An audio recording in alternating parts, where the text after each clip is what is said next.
So hello guys, तो monthly current affairs वाले video में अक्टूबर मंथ का ये हमारा तीसरा वाला पार्ट है। तो चलिए इसको शुरू करते हैं। तो हमारा पहला प्रश्न है, विश्व मानक दिवस कब मनाया गया? तो आंसर होगा 14 अक्टूबर को, यानी कि वर्ल्ड स्टैंडर्ड्स डे। और इसकी थीम क्या रही? इसकी थीम रही protecting the planet with standards. तो आपको ये डे याद रखना है, वर्ल्ड स्टैंडर्ड्स डे मनाया जाता है 14 अक्टूबर को। और हाँ, अगर आप में से कोई इस वीडियो को वेरी फर्स्ट टाइम देख रहा है तो आपको बता दूं, इन सभी क्वेश्चंस का पीडीएफ आपको मिल जाएगा। पीडीएफ आप डाउनलोड कर सकते हैं।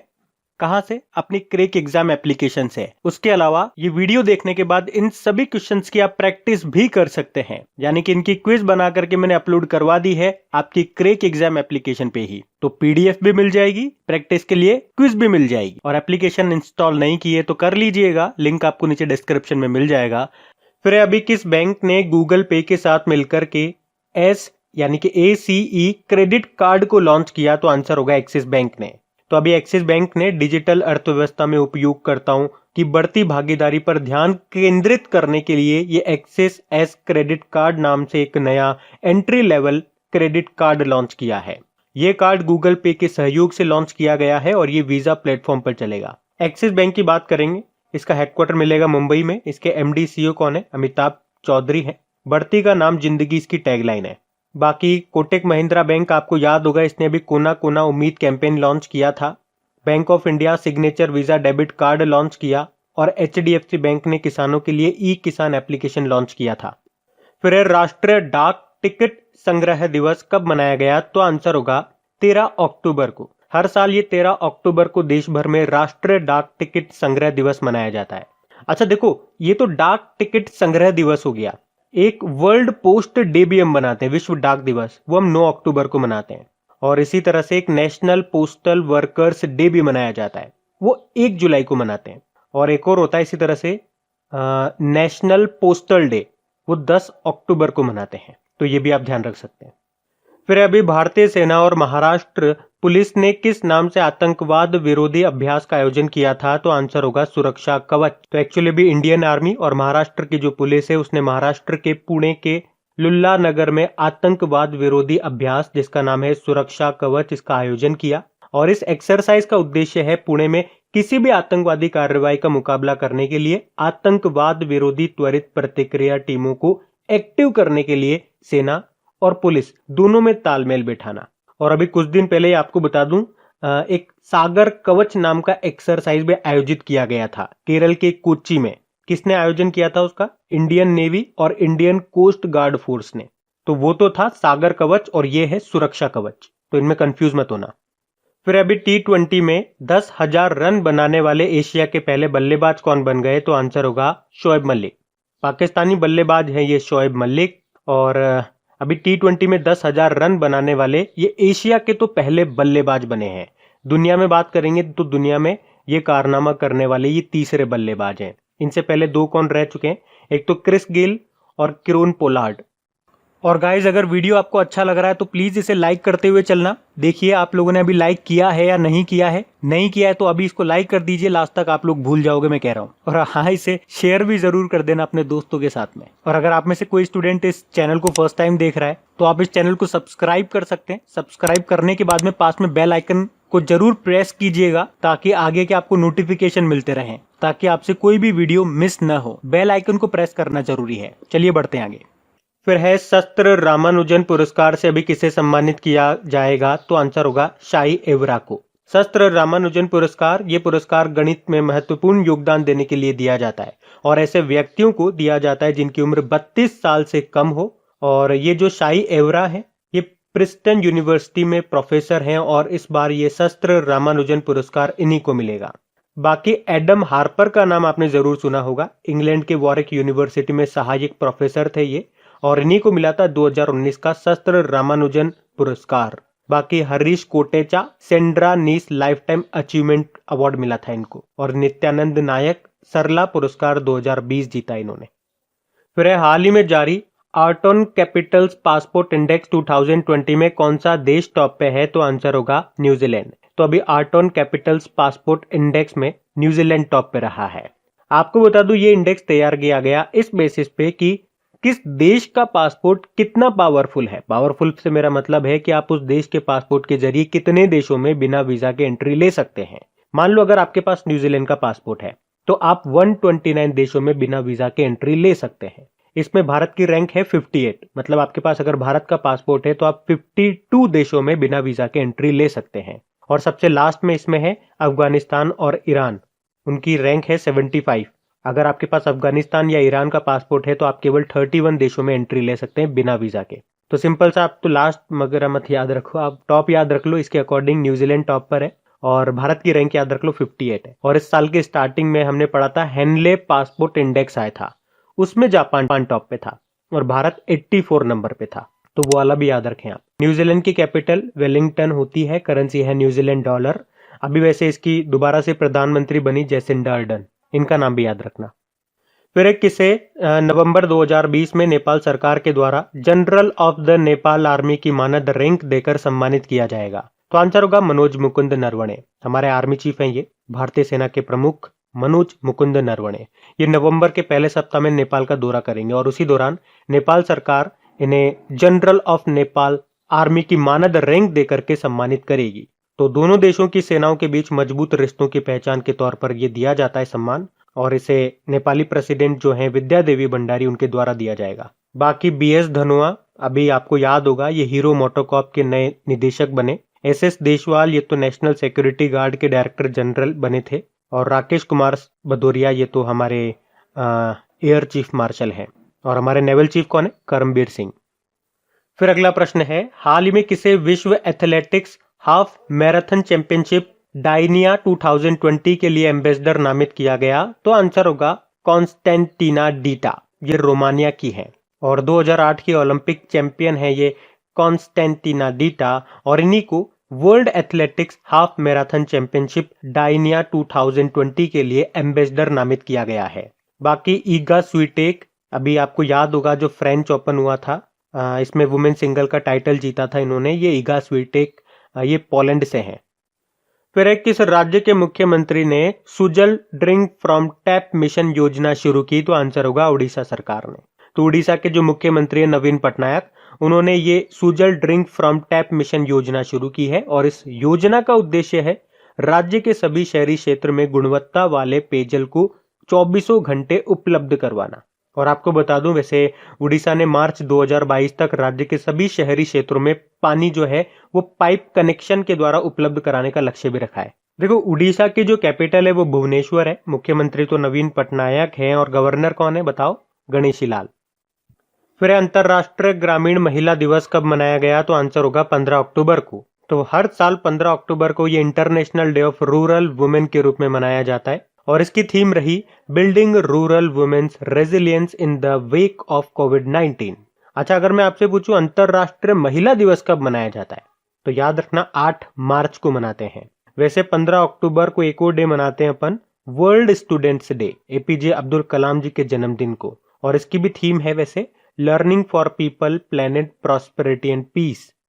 फिर एक, किसने central bank of the year award 2020 जीता है? तो आंसर होगा बैंक ऑफ घाना ने। तो अभी बैंक ऑफ घाना ने central bank of the year award 2020 को जीत लिया है। इसके अलावा बैंक ऑफ इंग्लैंड के गवर्नर जो हैं मार्क कॉर्नी, उन्होंने central bank of the year award 2020 में गवर्नर ऑफ द ईयर का अवार्ड जीता है। और ये जो सेंट्रल बैंकिंग अवार्ड है ना, ये केंद्रीय बैंकिंग समुदाय में उत्कृष्टता को पहचानने के लिए दिया जाता है। फिर है, अभी अक्कितम अच्युतन नंबूदिरी का निधन हो गया। ये क्या थे?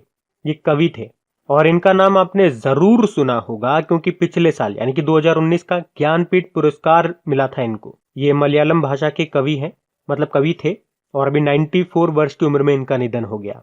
इन्हें जो ज्ञानपीठ पुरस्कार मिला था पिछले साल, वो कौन से नंबर का था? 55वां ज्ञानपीठ पुरस्कार मिला था इनको। फिर है, ऑस्कर पुरस्कार जीतने वाली पहली भारतीय का निधन हो गया। क्या नाम है उनका? भानु अथैया। तो ऑस्कर जीतने वाली पहली भारतीय रही कॉस्ट्यूम डिजाइनर भानु अथैया का भी निधन हो गया। 91 की उम्र में अभी इनका निधन हुआ है और इन्होंने 1982 की फिल्म थी गांधी, उसमें बेस्ट कॉस्ट्यूम डिजाइन के लिए ऑस्कर जीता था। अब देखो, भारत की पहली थी और यहाँ पे कुछ ऑप्शन मैंने इसी तरह से लिखे हैं। कंचन चौधरी भट्टाचार्य भारत की पहली महिला डीजीपी थी, निधन हो गया इनका भी कुछ समय पहले। बाकी अन्ना राजम मल्होत्रा ये भारत की पहली महिला IAS थी। और अक्कीतम अच्युतम नंबूदिरी ये तो हमने पीछे ही पढ़ा है। 55वां ज्ञानपीठ पुरस्कार मिला था इनको पिछले साल। मलयालम कवि है, इनका भी निधन हो गया। फिर है विश्व खाद्य दिवस, ये कब मनाया गया? तो आंसर होगा 16 अक्टूबर को। तो ये भी हर साल 16 अक्टूबर को ही मनाया जाता है, वर्ल्ड फूड डे। और 16 अक्टूबर को ही क्यों मनाते हैं? क्योंकि फूड एग्रीकल्चर ऑर्गेनाइजेशन की स्थापना हुई थी 16 अक्टूबर 1945 को। और इसकी थीम है grow, nourish, sustain together, our actions are our future. अच्छा, फूड एग्रीकल्चर ऑर्गेनाइजेशन मैंने आपसे कहा अभी, इसका हेडक्वार्टर कहाँ पर है? रोम इटली में है। और रोम इटली में ही आपका वर्ल्ड फूड प्रोग्राम का भी हेडक्वार्टर है। आपको याद होगा अभी नोबेल पुरस्कार मिला था उसको शांति के क्षेत्र में। और नोबेल पुरस्कार की बात हो ही गई है तो मैं आपको याद दिला दूं। देखो, नोबेल पुरस्कार से जितने भी इंपॉर्टेंट क्वेश्चन बन सकते हैं, जब से ये स्टार्ट हुआ 1901 से जितने भी इंपॉर्टेंट क्वेश्चन बन सकते हैं, 15-20 क्वेश्चन मैंने सेलेक्ट किए, उसका एक ऑडियो बना दिया छोटा सा, 6-7 मिनट का है। अगर आपने वो नहीं सुना तो सुन लीजिएगा, लिंक आपको नीचे डिस्क्रिप्शन में मिल जाएगा। और 2020 में जिन जिन लोगों को नोबेल पुरस्कार मिला है, तो उन नामों को याद रखने की हमने एक ट्रिक बनाई है। तो उन नामों को आप किस तरह से इंटरेस्टिंग वे में याद रख सकते हैं लॉन्ग टर्म के लिए, कम से कम आपके एग्जाम हो जाए तब तक के लिए, तो उसका भी मैंने ट्रिकी वीडियो अपलोड कर दिया। अगर वो भी आपने नहीं देखा तो देख लीजिएगा, उसका भी लिंक आपको नीचे डिस्क्रिप्शन में मिल जाएगा। फिर अभी किस देश को अंतरराष्ट्रीय सौर गठबंधन का अध्यक्ष चुना गया? तो आंसर होगा भारत को। तो अभी जो इंटरनेशनल सोलर अलायंस है, इसकी जो बैठक हुई थी, इसमें भारत को फिर से 2 सालों के लिए अध्यक्ष के रूप में और फ्रांस को उपाध्यक्ष के रूप में चुना गया है। बाकी इंटरनेशनल सोलर अलायंस से आप एक और पॉइंट याद रख लो कि ये एक ऐसा पहला इंटरनेशनल ऑर्गेनाइजेशन है जिसका हेडक्वार्टर मिलेगा आपको भारत में। कहाँ पर? गुरुग्राम, हरियाणा में। बाकी तो इसके बारे में आप जानते ही होंगे, इंटरनेशनल सोलर अलायंस भारत और फ्रांस की ये पहल थी। और आपको याद होगा इसी इंटरनेशनल सोलर अलायंस क्षेत्र में काम करने के लिए पिछले साल भारत के जो प्रधानमंत्री नरेंद्र मोदी, उनको यूनाइटेड नेशन के द्वारा चैंपियन ऑफ अर्थ अवार्ड से सम्मानित किया गया था। और अभी कुछ समय पहले निकारागुआ गणराज्य ये इंटरनेशनल सोलर अलायंस पर हस्ताक्षर करने वाला 87वें नंबर का देश बना।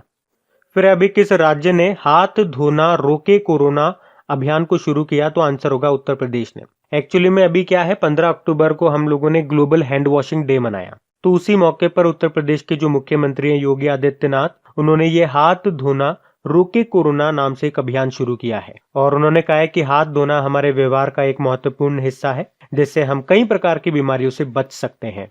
उत्तर प्रदेश आप जानते हो कैपिटल इसके लखनऊ है, जो कि गोमती नदी के किनारे स्थित है। मुख्यमंत्री ये हो गए योगी आदित्यनाथ, और गवर्नर है आनंदीबेन पटेल, जो कि मध्य प्रदेश की भी गवर्नर है। फिर अभी किस राज्य या यूनियन टेरिटरी में रेड लाइट ऑन गाड़ी ऑफ अभियान शुरू किया गया था? तो आंसर होगा दिल्ली में। तो दिल्ली के जो मुख्यमंत्री अरविंद केजरीवाल, उन्होंने प्रदूषण की समस्या को कम करने के लिए ये रेड लाइट ऑन गाड़ी ऑफ नाम से एक अभियान शुरू किया था। एक्चुअली में क्या होता है, रेड लाइट पर जब आप गाड़ी रोकते हैं तो इंजन ऑफ नहीं करते, जिससे काफी प्रदूषण होता है। तो दिल्ली में अगर गाड़ी चलाने वाले लाखों लोग रेड लाइट पर गाड़ी ऑफ करना शुरू कर देंगे तो प्रदूषण को कम करने में एक बड़ा योगदान आप लोग दे सकते हैं। फिर एक किसे यूनेस्को में भारत के स्थायी प्रतिनिधि के रूप में नियुक्त किया गया है? तो आंसर होगा विशाल वी शर्मा। तो अभी विशाल वी शर्मा को यूनेस्को में भारत का अगला स्थायी प्रतिनिधि के रूप में नियुक्त किया गया है। ये जावेद अशरफ की जगह लेंगे। बाकी आप जानते हो David Attenborough, Indira Gandhi peace prize मिला था इनको तो। और नूर इनायत खान, ये सेकेंड वर्ल्ड वॉर में ब्रिटेन के लिए जासूसी करने वाली भारतीय मूल की पहली महिला है। इन्हें अभी ब्लू प्लेक सम्मान से सम्मानित किया गया। Ved Prakash Dudeja infra business leader of the year का अवार्ड मिला था इनको। अच्छा, अगर यूनेस्को की बात करें, फुल फॉर्म देख लो, united nation educational scientific and cultural organisation होती है फुल फॉर्म। हेडक्वार्टर मिलेगा आपको पेरिस फ्रांस में, और वर्तमान में हेड है आंद्रे उजाले। फिर है हाल ही में जारी जलवायु आपदाओं से सबसे ज्यादा प्रभावित होने वाले देशों में भारत किस स्थान पे रहा? तो आंसर होगा तीसरे स्थान पे। एक्चुअली अभी क्या है, 13 अक्टूबर को हमने international disaster risk reduction day मनाया था, और उसी दिन यूनाइटेड नेशन ने एक रिपोर्ट जारी की और उसमें बताया कि पिछले 2 दशकों में प्राकृतिक आपदाएं 75% बढ़ी है। तो सबसे ज्यादा आपदाएं चाइना में आई हैं, करीब 600 के। उसके बाद दूसरे नंबर पे अमेरिका है, और तीसरे नंबर पे है भारत। भारत में लगभग 300 करीब आपदाएं देखने को मिली है इस समय में। तो भारत तीसरे स्थान पे है, ये ध्यान रखना। फिर है हाल ही में जारी ग्लोबल हंगर इंडेक्स 2020 में भारत की रैंक क्या है? तो आंसर होगा 94। तो ये 17 देशों की ये लिस्ट रही जिसमें भारत 94 नंबर पर है। आपको बता दूं पिछले साल भारत इसी लिस्ट में 102 नंबर पे था। और आपको बता दूं, ये जो हंगर इंडेक्स है, ये देशों के लोगों को खाने में मिलने वाली कैलोरी के आधार पर तैयार किया जाता है और इसका लक्ष्य ये है कि 2030 तक पूरा विश्व जीरो हंगर हो जाए, मतलब सभी को पौष्टिक आहार मिले। और इसमें जो टॉप पे है वो टॉप पे 17 देश हैं। फिर अंतरराष्ट्रीय गरीबी उन्मूलन दिवस कब मनाया गया? तो आंसर होगा 17 अक्टूबर को। ये हर साल 17 अक्टूबर को ही मनाया जाता है अंतरराष्ट्रीय गरीबी उन्मूलन दिवस। और इस दिन को मनाने का उद्देश्य है दुनिया भर में विशेष रूप से विकासशील देशों में गरीबी और उन्मूलन की आवश्यकता के बारे में जागरूकता बढ़ाना। सिंपल सा याद रखो, अंतरराष्ट्रीय गरीबी उन्मूलन दिवस 17 अक्टूबर को मनाया गया और इसकी थीम थी acting together to achieve social and environmental justice for all. फिर द बैटल ऑफ बिलोंगिंग नाम की बुक को किसने लिखा है? तो आंसर होगा शशि थरूर ने। तो प्रसिद्ध लेखक और राजनीतिज्ञ हैं ये शशि थरूर और इन्होंने अभी ये एक नई बुक लिखी है जिसका नाम है द बैटल ऑफ बिलोंगिंग। इसे नवंबर में रिलीज किया जाएगा। अभी आपको याद होगा कुछ समय पहले इनकी एक बुक आई थी why I am a Hindu, उसी का ये विस्तार है ये बुक। बाकी निरुपमा यादव, इन्होंने भी एक बुक लिखी है जिसका नाम है विशेष कोड टू विन। विकास खन्ना ने बुक लिखी है, उसका नाम है किचन टू ग्रेटिट्यूड। और चेतन भगत ने लिखी है वन अरेंज्ड मर्डर। फिर अभी सुप्रीम कोर्ट ने पराली जलाने से रोकने के लिए किसकी अध्यक्षता में एक आयोग का गठन किया? तो आंसर होगा मदन बी लोकुर। तो अभी सुप्रीम कोर्ट ने राष्ट्रीय राजधानी और आसपास के क्षेत्र में प्रदूषण के बढ़ते स्तर को रोकने के लिए पंजाब, हरियाणा और उत्तर प्रदेश राज्यों में पराली जलाने से रोकने के लिए सुप्रीम कोर्ट के पूर्व जस्टिस मदन बी लोकुर की अध्यक्षता में एक निगरानी समिति का गठन किया है। ये जो नई समिति है ये पराली जलाने से रोकने के लिए आवश्यक कदम उठाएगी। पराली समझते हो ना, खेत वगैरह में जो फसल होती है उसके बाद जो कचरा बच जाता है उसको जलाते हैं किसान लोग, तो उसी को कहते हैं पराली और वो जलाने से बहुत प्रदूषण होता है। बाकी SI पद्मावती, ये भारत की पहली महिला हृदय रोग विशेषज्ञ थी जिनका अभी निधन हो गया। प्रदीप कुमार जोशी UPSC के अध्यक्ष बने और Dilip Oman steel authority of India के अध्यक्ष बने थे। फिर अभी किसे न्यूजीलैंड के प्रधानमंत्री के रूप में फिर से चुना गया? तो आंसर होगा जेसिंडा अर्डन को। मैंने आपको वैसे पीछे ही बता दिया इनके बारे में। तो अभी तक ये वहां की प्रधानमंत्री थी, अभी फिर से चुनाव हुए और दूसरे कार्यकाल के लिए भी इनको चुन लिया गया। जेसिंडा अर्डन नाम है। बाकी ये जो साद हरीरी हैं लेबनान के नए प्रधानमंत्री बन गए हैं और हिचेम मचीची ट्यूनिशिया के नए प्रधानमंत्री बने। बाकी माइकल मार्टिन आयरलैंड के प्रधानमंत्री बने थे। न्यूजीलैंड की कैपिटल वेलिंगटन है, करेंसी है न्यूजीलैंड डॉलर। फिर अभी 2020 का wild life photographer of the year किसे चुना गया? तो आंसर होगा सर्गेई गोर्शकोव को। ये रशियन है सर्गेई गोर्शकोव और इन्होंने भी रशिया के एक पेड़ को गले लगाने वाली बाघिन की तस्वीर के लिए 2020 का वाइल्ड लाइफ फोटोग्राफी अवार्ड जीता है। इस फोटो का टाइटल था आलिंगन। और वैसे ये जो अवार्ड है ये और भी कैटेगरीज में दिया जाता है। मेन जो कैटेगरीज है, जो मेन टाइटल है वो तो इन्हीं को मिला है, सर्गेई गोर्शकोव को। अलग अलग कैटेगरीज में दिया जाता है और एक कैटेगरी है जिसमें यह अवार्ड एक भारतीय महिला को मिला है, वो मैं आपको आगे बताऊंगा। अगर आपको उनका नाम पता है तो आप कमेंट बॉक्स में जरूर टाइप करिए। हिंट दे देता हूं, उनका नाम हमारी एक बॉलीवुड एक्ट्रेस से मिलता जुलता है, तो आपके लिए नाम याद रखना आसान होगा। चलिए देखते हैं फिर भी पूरा नाम कौन बताता है उनका। बाकी शाई एवरा, ये शस्त्र रामानुजन पुरस्कार जीता इन्होंने। मारिके लुकास रेजने वर्ल्ड अंतरराष्ट्रीय बुकर पुरस्कार 2020 जीतने वाले सबसे कम उम्र की ये लेखक बनी थी, अभी नीदरलैंड से हैं। और Mary Jordan the art of her deal the untold story of Melania Trump नाम की बुक को लिखा इन्होंने। फिर इंटरनेशनल वेटलिफ्टिंग फेडरेशन ने किसे अपने इंटरिम अध्यक्ष के रूप में नियुक्त किया? तो आंसर होगा डॉक्टर माइकल ईरानी को। तो इनका नाम याद रखना। बाकी PS रानीपसे, ये CRPF के नए डायरेक्टर जनरल बने।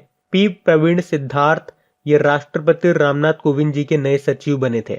और Kenichi Ayukawa society of Indian automobile manufacturers के नए अध्यक्ष बने थे। वैसे ये मारुति सुजुकी के MD CEO हैं। अच्छा, यहाँ पे जो ये लिखा हुआ है इंटरनेशनल वेटलिफ्टिंग फेडरेशन, बताओ इसका हेडक्वार्टर कहाँ पर है? बुडापेस्ट हंगरी में है। और अगर मैं बात करता इंडियन वेटलिफ्टिंग फेडरेशन, इसके वर्तमान में प्रेसिडेंट कौन है? बीरेंद्र प्रसाद बैश्य है। फिर अभी इंडियन बैंक्स एसोसिएशन के चेयरमैन के रूप में किसे नियुक्त किया गया? तो आंसर होगा राजकिरण रॉय को। वैसे ये यूनियन बैंक ऑफ इंडिया के MD CEO है राजकिरण रॉय, और अभी इन्हीं को इंडियन बैंक्स एसोसिएशन के चेयरमैन के रूप में नियुक्त किया गया है। और ये किनका स्थान लेंगे? ये रजनीश कुमार का स्थान लेंगे। रजनीश कुमार जो अभी SBI के अभी तक चेयरमैन थे। अच्छा बताओ, एसबीआई के अभी नए चेयरमैन कौन बन गए? क्योंकि अभी रजनीश कुमार रिटायर्ड हो गए अभी अक्टूबर के स्टार्टिंग में ही, और एसबीआई के अभी नए चेयरमैन बन गए दिनेश कुमार खरा। बाकी विशाल वी शर्मा अभी हमने पढ़ा, यूनेस्को में भारत के स्थायी प्रतिनिधि इनको नियुक्त किया गया।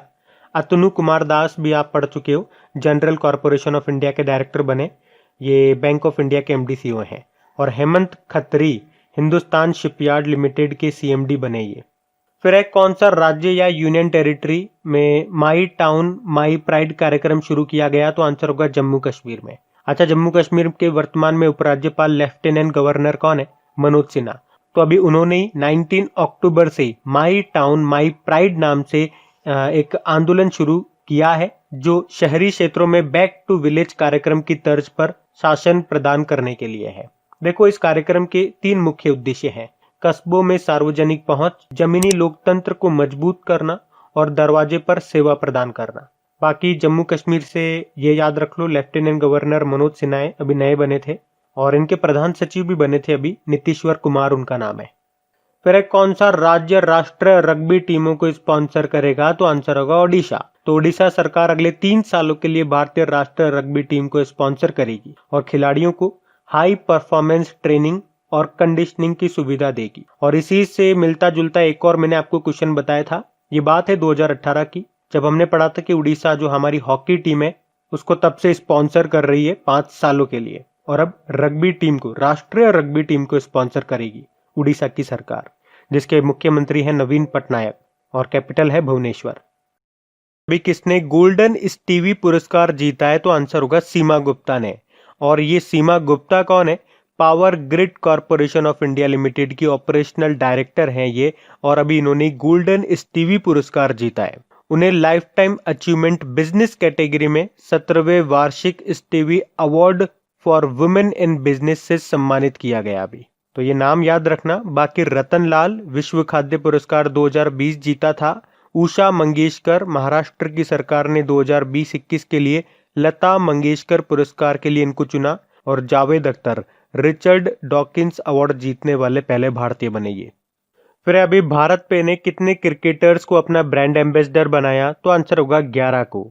तो अभी भारत पे ने ब्रांड एम्बेसडर के रूप में 11 क्रिकेटर्स के साथ अपने सबसे प्रभावी टीवी अभियान टीम भारत पे को शुरू करने की घोषणा की है।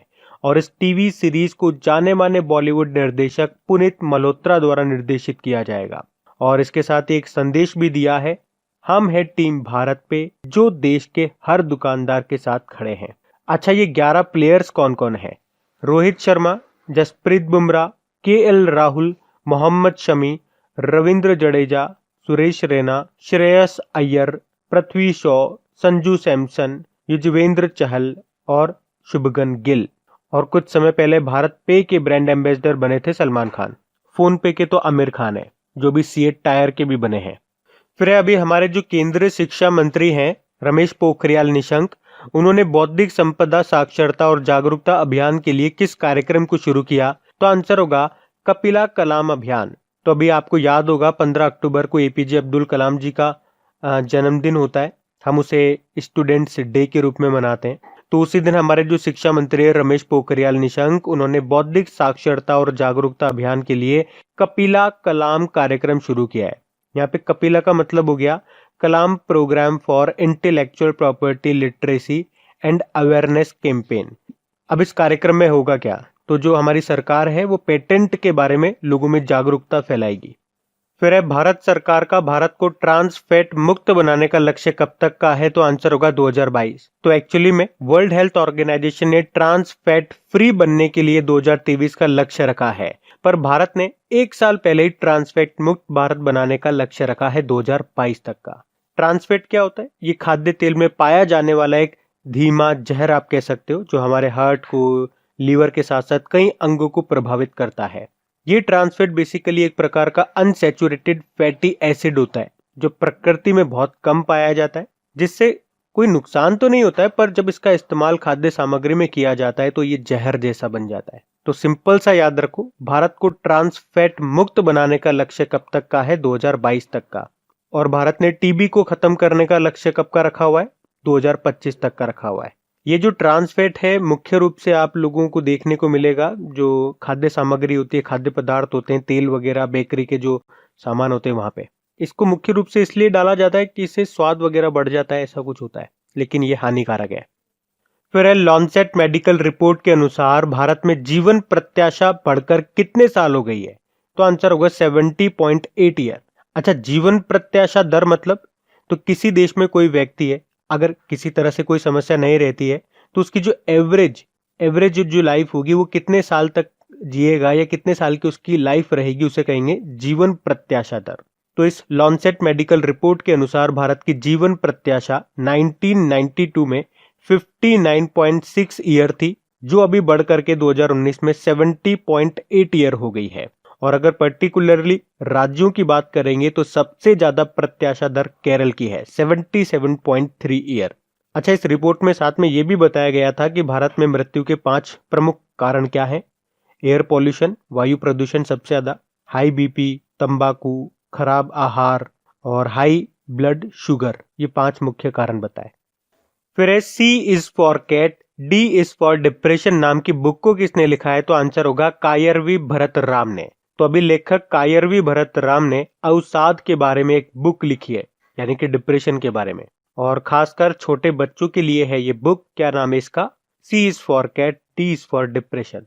तो इस बुक में निराशा की कहानियों को साहस और धैर्य के साथ बताया गया है कि कहीं न कहीं थोड़ी सी उम्मीद हमेशा होती है।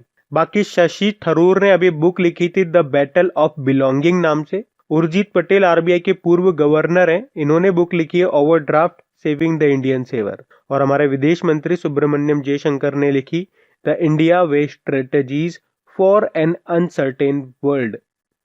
फिर है wildlife photographer of the year का पुरस्कार जीतने वाली पहली भारतीय महिला कौन बनी? तो आंसर होगा ऐश्वर्या श्रीधर। तो ये जो है ऐश्वर्या श्रीधर, ये wild life photographer of the year का पुरस्कार जीतने वाली पहली भारतीय बन गई हैं। इनकी जो फोटो है उसका नाम है लाइट्स ऑफ पैशन, और इन्हें यह अवार्ड मिला है बिहेवियर इनवर्टिब्रेट कैटेगरी में। तो इन्होंने बिहेवियर इनवर्टिब्रेट कैटेगरी में अपनी तस्वीर के लिए यह अवार्ड जीता है, और ये वयस्क श्रेणी में यानी कि एडल्ट कैटेगरी में भारत की ओर से यह अवार्ड जीतने वाली पहली और सबसे कम उम्र की लड़की बनी है।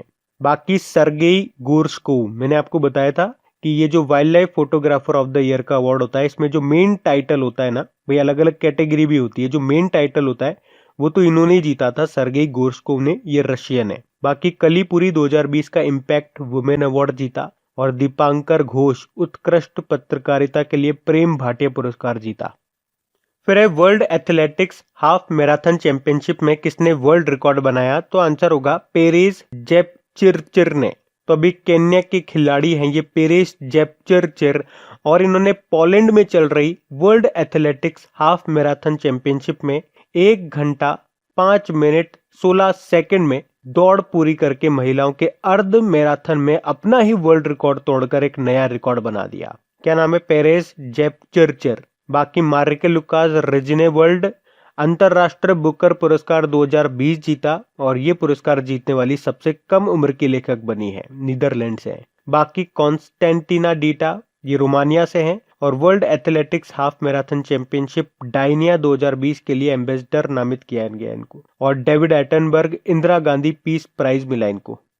फिर डेनमार्क ओपन में महिला एकल का खिताब किसने जीता? तो आंसर होगा नोजोमी ओकुहारा ने। तो जापान के बैडमिंटन प्लेयर हैं ये नोजोमी ओकुहारा, और अभी इन्होंने वुमेन सिंगल में 3 बार की वर्ल्ड चैंपियन कैरोलिन मारिन को हरा करके डेनमार्क ओपन का खिताब जीत लिया। इसमें वुमेन सिंगल टाइटल जीता इन्होंने। बाकी देखो, ये कंफ्यूज मत होना, ये तो नोजोमी ओकुहारा है जो कि जापान की बैडमिंटन प्लेयर है, और ये नाओमी ओसाका, मिलता जुलता नाम लगता है ना, नाओमी ओसाका, ये भी जापान से हैं, लेकिन जापान की ये टेनिस प्लेयर है। चलो आपके लिए प्रश्न, अभी नाओमी ओसाका ने कौन सा ग्रैंड स्लैम जीता था, ये आपको बताना है। किस ग्रैंड स्लैम में इन्होंने वुमेन सिंगल का टाइटल जीता था? फ्रेंच ओपन में, या यूएस ओपन में, या विंबलडन में, या ऑस्ट्रेलियन ओपन में? बताओ। फिर किसे एक्सेंचर वाहिनी इनोवेटर ऑफ द ईयर से सम्मानित किया गया? तो आंसर होगा गीता मंजुनाथ को। तो निर्माई हेल्थ एनालिटिक्स की सह संस्थापक और सीईओ हैं ये गीता मंजुनाथ, और इन्हीं को ET prime women leadership award 2020 में एक्सेंचर वाहिनी इनोवेटर ऑफ द ईयर से सम्मानित किया गया। तो इस पुरस्कार से उन महिला लीडर को सम्मानित किया जाता है जिन्होंने लीडरशिप के लिए एक नया और स्थायी आधार बनाने में मदद की है। क्या नाम है? गीता मंजुनाथ। ऐश्वर्या श्रीधर के बारे में हमने पढ़ा, wild life photographer of the year का अवार्ड जीतने वाली पहली भारतीय महिला बनी। सीमा गुप्ता गोल्डन स्टीवी पुरस्कार जीता, और शाई एवरा शस्त्र रामानुजन पुरस्कार जीता था इन्होंने भी। फिर है भारत और किस देश की नौसेना के बीच में स्लाइनेक्स 2020 अभ्यास अभी शुरू किया गया था? तो आंसर होगा श्रीलंका। अभी 19 अक्टूबर से लेकर 21 अक्टूबर तक चला था ये, और ये इसका 8वां संस्करण था। स्लाइनेक्स मतलब होता है श्रीलंका इंडिया नेवल एक्सरसाइज, और कहां पे हुआ? श्रीलंका के त्रिनकोमाली में हुआ। अच्छा, श्रीलंका की देखो कैपिटल कोलंबो है, जो इसकी कमर्शियल कैपिटल वो है कोलंबो, और इसके एडमिनिस्ट्रेटिव कैपिटल है श्री जयवर्धनेपुरम कोटे। करेंसी है श्रीलंकन रुपी। नए प्रधानमंत्री बने थे कौन? महिंद्रा राजपक्षे, और नए प्रेसिडेंट बने थे कौन? गोतबाया राजपक्षे। फिर अभी किसने डेनमार्क ओपन 2020 में मेन सिंगल का टाइटल जीता? तो आंसर होगा एंडर्स एंटोनसेन ने। तो डेनमार्क के ही बैडमिंटन प्लेयर हैं ये एंडर्स एंटोनसेन, और इन्होंने रैस्मस जेमके को हरा करके मेन सिंगल का टाइटल जीत लिया। और वुमेन सिंगल का टाइटल किसने जीता? पीछे ही पड़ा है, नोजोमी ओकुहारा ने, जापान से है वो। बाकी राफेल नडाल, ये तो टेनिस प्लेयर हैं स्पेन के, इस साल का फ्रेंच ओपन हुआ था, उसमें मेन सिंगल का टाइटल जीता। और ईगा स्वीटेक फ्रेंच ओपन में ही वुमेन सिंगल का टाइटल जीता, ये पोलैंड की टेनिस प्लेयर है। फिर है विश्व सांख्यिकी दिवस यानी कि वर्ल्ड स्टैटिस्टिक डे। ये कब मनाया जाता है? ये 20 अक्टूबर को मनाते हैं, लेकिन हर साल नहीं मनाते ये हर 5 साल में एक बार मनाया जाता है। पहले 2010 में मनाया, 15 में, अब 2020 में मना रहे हैं। थीम क्या है इसकी? Connecting the world with data we can trust. ये तो हो गया वर्ल्ड स्टैटिस्टिक डे। एक नेशनल स्टैटिस्टिक डे भी होता है जो हम हर साल 29 जून को मनाते हैं। वैसे 20 अक्टूबर को हमने वर्ल्ड ऑस्टियोपोरोसिस डे के रूप में भी मनाया। ऑस्टियोपोरोसिस एक ऐसी बीमारी है जिसमें हड्डियां बहुत कमजोर हो जाती है, बहुत नाजुक हो जाती है, हल्की सी चोट लगने पर भी हड्डी में फ्रैक्चर तक आ जाता है, और इसकी थीम है डेड ऑस्टियोपोरोसिस। और मैं आपको याद दिला दूं, अक्टूबर मंथ के जितने भी इंपॉर्टेंट डेज हैं विद थीम, उनका मैंने ऑडियो तैयार कर दिया। अगर आपने वो अभी तक नहीं सुना है तो सुन लीजिएगा, लिंक आपको नीचे डिस्क्रिप्शन में मिल जाएगा। फिर एक किस आईआईटी के स्टार्टअप ने राजस्थान में डेयरी किसानों के लिए मो पे पेमेंट शुरू किया? तो आंसर होगा आईआईटी मद्रास। तो अभी आईआईटी मद्रास के डेयरी टेक स्टार्टअप स्टीलैब्स ने राजस्थान में डेयरी किसानों के लिए अपनी तरह का पहला पूरी तरह से स्वचालित डायरेक्ट पेमेंट प्लेटफॉर्म मोपे को लॉन्च किया है। तो इसमें क्या होगा? जो डेयरी अधिकारी हैं वो डेयरी किसानों को उनके बैंक अकाउंट में जो भी उनका दूध का पेमेंट बनता है उसको डिजिटली ट्रांसफर कर सकते हैं। आपको याद होगा आईआईटी मद्रास ने अभी प्रोग्रामिंग एंड डेटा साइंस में दुनिया का पहला ऑनलाइन बीएससी डिग्री कोर्स भी शुरू किया था। आईआईटी कानपुर की बात करेंगे, इसने मोबाइल मास्टर जी नाम से टीचिंग सेटअप तैयार किया था। आईआईटी दिल्ली कोविड-19 के प्रसार की भविष्यवाणी करने के लिए प्रकृति नाम से डैशबोर्ड बनाया, और आईआईटी रुड़की प्राणवायु नाम से पोर्टेबल वेंटिलेटर बनाया था। फिर एशिया पावर इंडेक्स 2020 में भारत किस स्थान पर रहा? तो आंसर होगा चौथे स्थान पे। मतलब भारत चौथा सबसे शक्तिशाली देश है इस इंडेक्स के अनुसार, और इस इंडेक्स को जारी किया है सिडनी स्थित लूबी इंस्टीट्यूट ने। तो इस इंडेक्स में एशिया प्रशांत को प्रभावित करने वाले सबसे शक्तिशाली देश के रूप में अमेरिका को पहले स्थान पे रखा है, दूसरे में चाइना, तीसरे पे जापान और चौथे पे भारत को। फिर है हींग की खेती भारत में पहली बार किस राज्य में की गई? तो आंसर होगा हिमाचल प्रदेश में। तो अभी जो हींग की खेती है ये भारत में पहली बार की गई है, कहाँ पे? हिमाचल प्रदेश की लाहौल घाटी में। तो भारतीय व्यंजनों में सबसे ज्यादा इस्तेमाल किए जाने वाले मसालों में से एक है हींग, जिसको अभी तक अफगानिस्तान, ईरान और उज्बेकिस्तान से आयात किया जाता था। पहली बार अभी इसकी खेती की गई है हिमाचल प्रदेश में। देखो, हिमाचल प्रदेश की 2 कैपिटल है, इसकी समर कैपिटल है शिमला, विंटर कैपिटल है धर्मशाला। मुख्यमंत्री हैं जयराम ठाकुर और गवर्नर हैं बंडारू दत्तात्रेय। फिर अभी चंद्रमा पर 4G नेटवर्क तैनात करने के लिए नासा ने किस कंपनी को चुना है? तो आंसर होगा को। तो नासा ने अभी नोकिया के साथ समझौता किया है चंद्रमा पर 4G नेटवर्क तैनात करने के लिए। तो चंद्रमा पर प्रस्तावित इस संचार प्रणाली का उपयोग अधिक दूरी पर लूनर सरफेस कम्युनिकेशन के लिए किया जाएगा। देखो, नोकिया जो है ये फिनलैंड की कंपनी है, याद रखना। इसके सीईओ नए बने थे पेक्का लुंडमार्क। देखो, नासा मतलब हो गया national aeronautics and space administration, जिसकी स्थापना हुई थी 1958 में, और इसका हेडक्वार्टर है वॉशिंगटन डीसी में, और इसके अध्यक्ष हैं जिम ब्रिडस्टीन। फिर है, किस राज्य की गवर्नर ने महिलाओं की सुरक्षा के लिए सेफ सिटी प्रोजेक्ट शुरू किया? तो आंसर होगा उत्तर प्रदेश। उत्तर प्रदेश की गवर्नर है आनंदीबेन पटेल और उन्होंने लखनऊ में एक महिला सुरक्षा अभियान सेफ सिटी प्रोजेक्ट शुरू किया है। ये परियोजना 180 दिनों तक चलेगी, जिसके तहत पुलिस और अन्य विभाग सार्वजनिक स्थानों पर महिलाओं की सुरक्षा को मजबूत करने की दिशा में काम करेंगे। उत्तर प्रदेश की कैपिटल हो गई लखनऊ, जो कि गोमती नदी के किनारे स्थित है। योगी आदित्यनाथ यहाँ के मुख्यमंत्री हैं और आनंदीबेन पटेल गवर्नर हैं, जो कि मध्य प्रदेश की भी गवर्नर हैं। फिर अभी किस राज्य के आसन कंजर्वेशन रिजर्व को रामसर साइटों में शामिल किया गया है? तो आंसर होगा उत्तराखंड। तो उत्तराखंड का पहला रामसर स्थल बन गया है ये आसन कंजर्वेशन रिजर्व, जो इसे अंतरराष्ट्रीय महत्व का वेटलैंड बनाता है। ये रिजर्व हिमालय के गढ़वाल क्षेत्र में देहरादून जिले के पास यमुना नदी के तट पर स्थित है। अच्छा, इसके अलावा बिहार का कबराल आर्द्र भूमि यानी कि वेटलैंड इस सूची में शामिल होने वाला दूसरा नया स्थल बना है। तो इसी के साथ भारत की कुल रामसर साइटों की जो संख्या है वो 39 तक पहुंच गई है। इस साल के फरवरी में भारत की केवल 37 साइटें रामसर साइट की सूची में शामिल थी, अब 39 हो गई है। देखो, उत्तराखंड की आपको मिलेगी 2 कैपिटल। अभी समर कैपिटल बन गई है गैरसैंण और विंटर है देहरादून। मुख्यमंत्री त्रिवेंद्र सिंह रावत और गवर्नर है बेबी रानी मौर्य। फिर अगला प्रश्न है, वेगा मेन ब्रांड के नए अभी ब्रांड एम्बेसडर कौन बने? तो आंसर होगा रोहित शर्मा। तो इंडियन क्रिकेटर हैं ये रोहित शर्मा, जिनको वेगा मेन ब्रांड के तहत पुरुषों की व्यक्तिगत ग्रूमिंग इलेक्ट्रॉनिक रेंज का ब्रांड एम्बेसडर चुना गया है। रोहित शर्मा अभी राजीव गांधी खेल रत्न पुरस्कार मिला था इनको, 5 खिलाड़ियों के साथ में इनका भी एक नाम था। और अभी स्पोर्ट्स आईवियर ब्रांड है ओकले, उसकी ये ब्रांड एम्बेसडर बने। क्रिक किंगडम के ये ब्रांड एम्बेसडर हैं।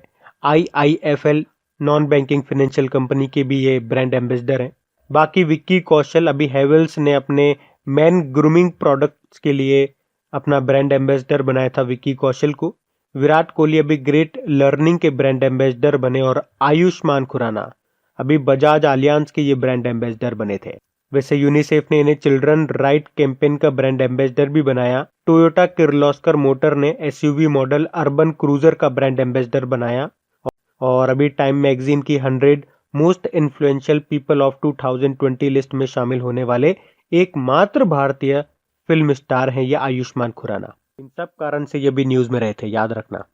तो गाइज ये लीजिए, इसी क्वेश्चंस के साथ ये वाला पार्ट भी हमारा खत्म होता है। तो वीडियो अच्छा लगा हो तो इसे लाइक जरूर कीजिएगा कम से कम। और देखिए, व्यूज नहीं मिल पा रहे हैं बहुत मेहनत के बाद भी, तो प्लीज इसे शेयर जरूर करें। कम से कम शेयर तो कर ही सकते हैं आप अपने दोस्तों के साथ में, अपने व्हाट्सएप ग्रुप पे, फेसबुक ग्रुप पे, जहां पर भी आप इसे शेयर कर सकते हैं। प्लीज शेयर जरूर किया कीजिए। अब जाइए इसकी PDF को डाउनलोड कर लीजिए और क्विज भी इसकी लगा लीजिए। अच्छी सी प्रैक्टिस आपकी होनी चाहिए। Thank you guys.